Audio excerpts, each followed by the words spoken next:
ತಿಪ್ಪಗೊಂದನಹಳ್ಳಿ ಎಂಬ ಹಳ್ಳಿ. ರಾಮು ಎಂಬವನು ಸರ್ಕಾರಿ ಉದ್ಯೋಗಕ್ಕಾಗಿ ಅರ್ಜಿ ಹಾಕುತ್ತಾನೆ.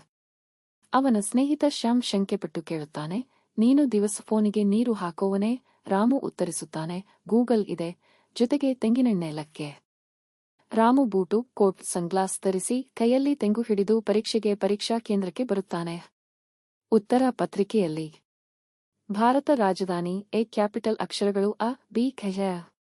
ಪ್ರಜಾಪ್ರಭುತ್ವ ಲೈನಿನಲ್ಲಿ ನಿಂತು ಚಹಾ ಸಿಗೋದು.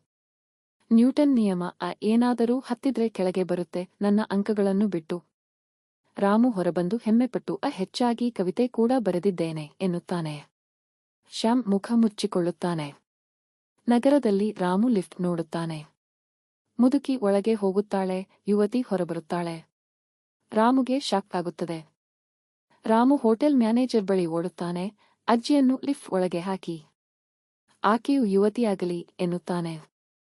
ರಾಮು ಮೊದಲ ಬಾರಿಗೆ ಅಲೆಕ್ಸಾ ಕೇಳುತ್ತಾನೆ. ಅದು ಪ್ರತಿಕ್ರಿಯಿಸುತ್ತಿದ್ದು ಅದನ್ನು ನೋಡಿ ಗಾಬರಿಯಾಗಿ ಗೋಸ್ಟ್ ಎಂದು ಕೂಗುತ್ತಾನೆ. ಆಮೇಲೆ ಕೇಳುತ್ತಾನೆ, ನನಗೆ ಗವರ್ನಮೆಂಟ್ ಜಾಬ್ ಸಿಗುತ್ತಾ? ಅಲೆಕ್ಸಾ, ಕ್ಷಮಿಸಿ, ಪ್ರಶ್ನೆ ಅರ್ಥವಾಗಲಿಲ್ಲ. ರಾಮು, ಹೌದು, ನಾನು ಅದೇನೋ ತಿಳ್ಕೊಂಡಿದ್ದೆ. ಹಳ್ಳಿಗೆ ಹಿಂದಿರುಗಿದ ರಾಮು ಜನರಿಗೆ ನಗರದಲ್ಲಿ ಗೋಸ್ಟ್ ಕೂಗುತ್ತೆ, ಲಿಫ್ಟ್ ಪುನರ್ಜನ್ಮ ಕೊಡ್ತದೆ ಎಂದು ಕತೆ ಹೇಳುತ್ತಾನೆ.